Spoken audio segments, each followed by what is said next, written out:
Kepada you guys yang menggunakan PC ataupun laptop yang 3 hingga 4 tahun ke belakang, mungkin anda tak boleh install Windows 11. So, ini adalah kontroversi yang pada Cikgu Luan tak patut diwujudkan oleh Microsoft lah.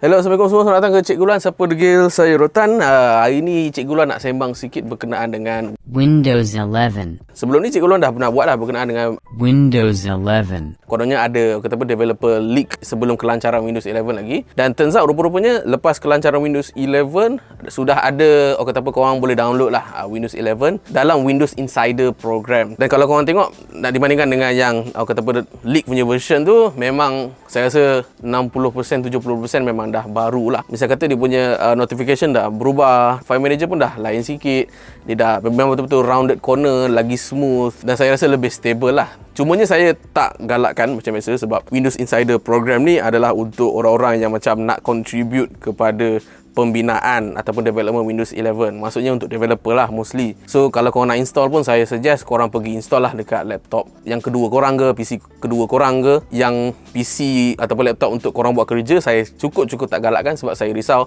kadang-kadang kalau nak install apps tak lepas, nak install game tiba-tiba crash sana crash sini. Yep, sebab tu lah kot. Now hari ni Cikgu Luan nak bincang berkenaan dengan kepada you guys yang menggunakan PC ataupun laptop yang 3 hingga 4 tahun ke belakang, mungkin anda tak boleh install Windows 11. So, ini adalah kontroversi yang pada Cikgu Luan tak patut diwujudkan oleh Microsoft lah.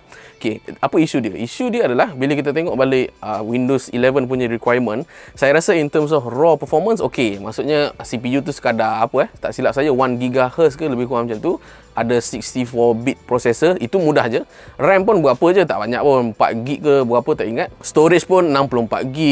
Benda-benda raw performance saya rasa walaupun komputer anda backdated tahun 2014-2013 pun masih lagi okey what. Contoh macam i7 4th generation kan yang ada quad core, saya rasa in terms of raw performance masih lagi okey. Tapi masalahnya bila kita tengok, dia masalah pada security measurement tu. Contohnya secure boot, contohnya TPM 2.0. Bukan YB Ismail Sabri, bukan juga YB Azmin Ali, bukan okey. Dua benda yang saya mention, which is secure boot dan juga TPM 2.0 ni, kalau saya nak sembang lebih dia jadi super technical pula kan. Dan Cikgu Luan pun tak adalah sharp sangat berkenaan dengan security ni pun. Cikgu Luan pun bila dengar isu tu pun baru tahu, oh apa itu TPM, apa itu secure boot. Tapi senang cakap, ianya adalah semata-mata untuk make sure that security Windows 11 tu terjagalah. Mungkin in terms of privacy anda terjamin, mungkin daripada segi komputer anda, kalau anda install Windows 11, anda tak akan kena risiko tinggi untuk kena hack ke, kena godam ke, kena malware ke apa-apa ke. Sebab setiap daripada komponen hardware yang misal kata hardware lama kan, hardware lama ni dia punya sistem lama daripada segi hardware level tu dia agak lama. So bila hardware tu agak lama in terms of security level, so wujudnya lah vulnerability ataupun kecenderungan untuk hacker-hacker ni masuk ke apa-apa ke.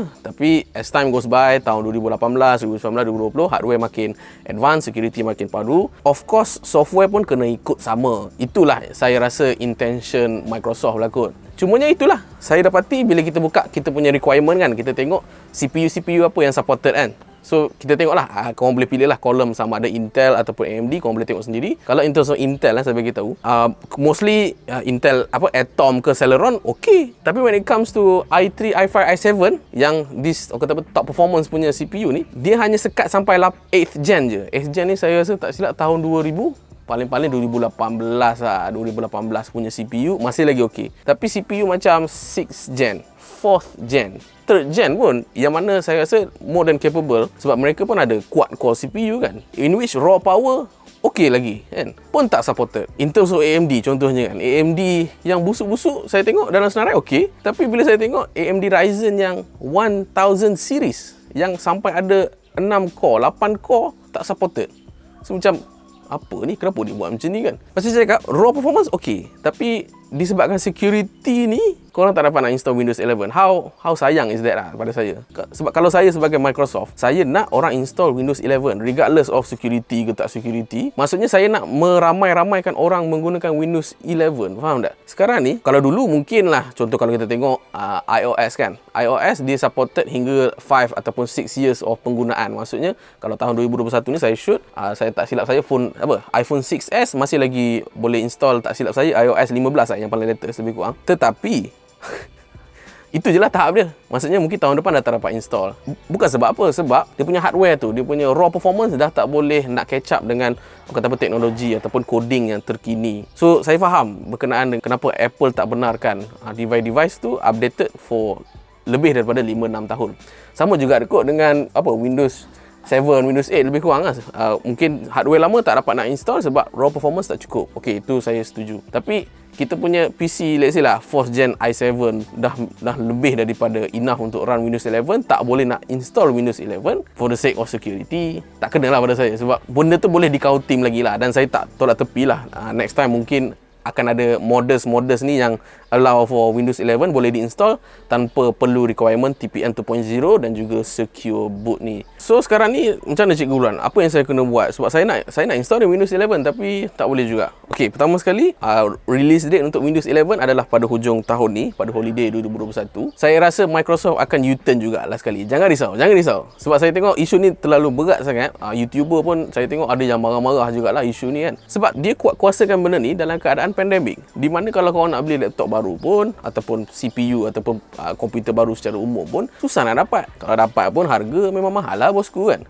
Kita tengok dalam masa 2-3 bulan ni mesti ada announcement punya, ataupun mungkin ada optional, ataupun mungkin akan ada warning kepada you guys yang nak install Windows 11 hujung tahun nanti. Okay, warning, you tak meet the requirement of Windows 11 sebab TPM 2.0 anda tak ada, secure boot tu anda tak ada, tapi you must use it at your own risk. Bermaksud kalau kau nak guna Windows 11 ni, gunalah, tapi kalau ada risiko security, awak tanggung sendirilah. Sebab saya rasa option ni ramai tak kisah. Sebab apa? Saya rasa when it comes to security ni, kalaulah Microsoft marketed ataupun dia sedang berbincang dengan corporate ataupun government yang nak make sure security tu memang betul-betul powerful. Okey, tu saya tak kisah. Tapi kita ni consumer yang biasa-biasa ni, kita punya privacy tu tak adalah kita nak terlalu ketat sangat. Kadang-kadang kita punya PC tu mana ada maklumat yang terlalu confidential kan. Mana ada rahsia Perdana Menteri dalam saya punya laptop tu. Mana ada sekadar save game saya ke, ada game saya ke, dan beberapa file editing saya yang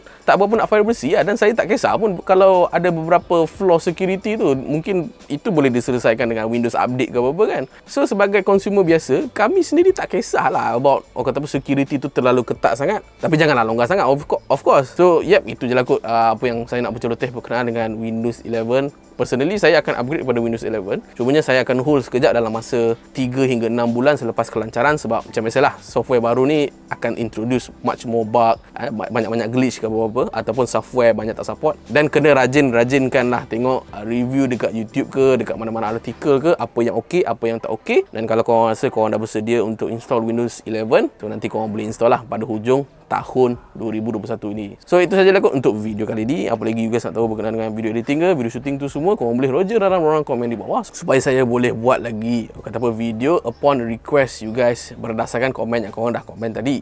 Itu saja daripada saya Cikgu Lan. Sampai lagi, saya Hutan.